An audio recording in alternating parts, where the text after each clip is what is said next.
Cup racing at Porsche started with the 944 Turbo Cups, first in Germany, and eventually it made its way to Canada with the Rothman series. There was also a French Turbo Cup series. We have one of those cars here as well. Eventually the 944, as it was nearing its end of production life, the decision was made to switch to the 964 Cups.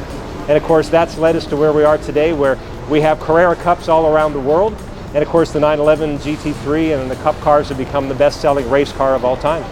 This was built for 1988. It was a December 87 build for the 1988 Rothman's Turbo Cup series in Canada. This car ran 1988 only. Right. Some of the other cars that are here with us continued on.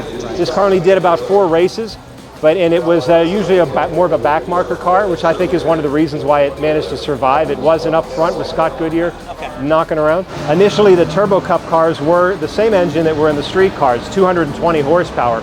Eventually they raised those to 250 by the time the Canadian Turbo Cup series came along. A year after they raced, you might remember we got the 1988 Turbo S Special Edition and then the 89 Turbo S itself, both with 250 horsepower. A lot of what was learned on the track in the Turbo Cup series was done to the street car that you could buy in the showroom.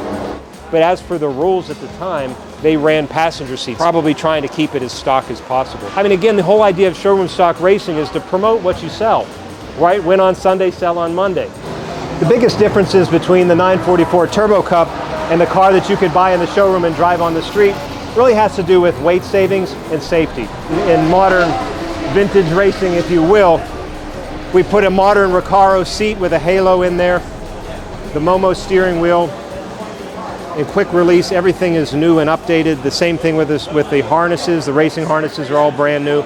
You don't want to compromise anything on that side. The fire suppression system is all new. But everything else that you see, the beautiful condition of the dashboard, the instrument dials.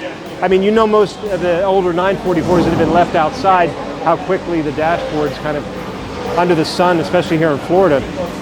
But look at this one. I mean, obviously this has lived in a race shop all of its life, but the condition is just outstanding, right down to the carpet. Parts availability for the 944 Turbo Cup, the car uses a majority of street parts.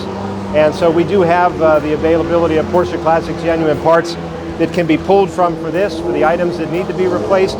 You do a lot of preventive maintenance on these cars. I mean, over the years of the racing, you kind of tend to know where the weak spots are.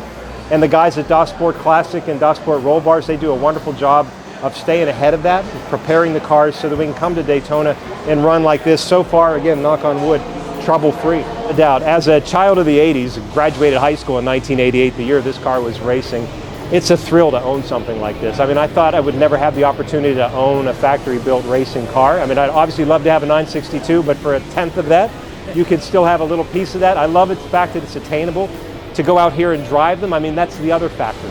The 944 platform, the transaxle Porsche platform, is an absolute joy to drive. The balance in the car is amazing. I mean, they raved about that back in the days, if you remember all the car magazine articles that we read. Everything about it, best handling car usually whenever they would put them all together, and that would be the vote that would come out from all the writers.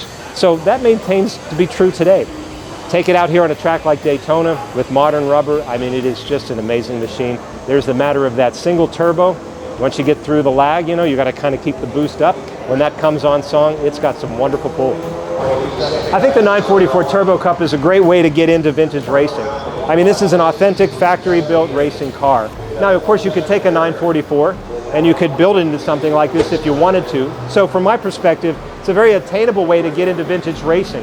I think showroom stock racing, professional showroom stock racing in the 1980s was very popular. It was a very big business. And there's a lot of cars out there that haven't been seen in decades. It'd be fun to find a lot of those cars, bring them out, do this proper safety prep like it's been done on this car to get it ready for the track, rehabilitate the car, and get it out there, because I promise you there's a lot of people that remember seeing these back in the day, either at the track or on television.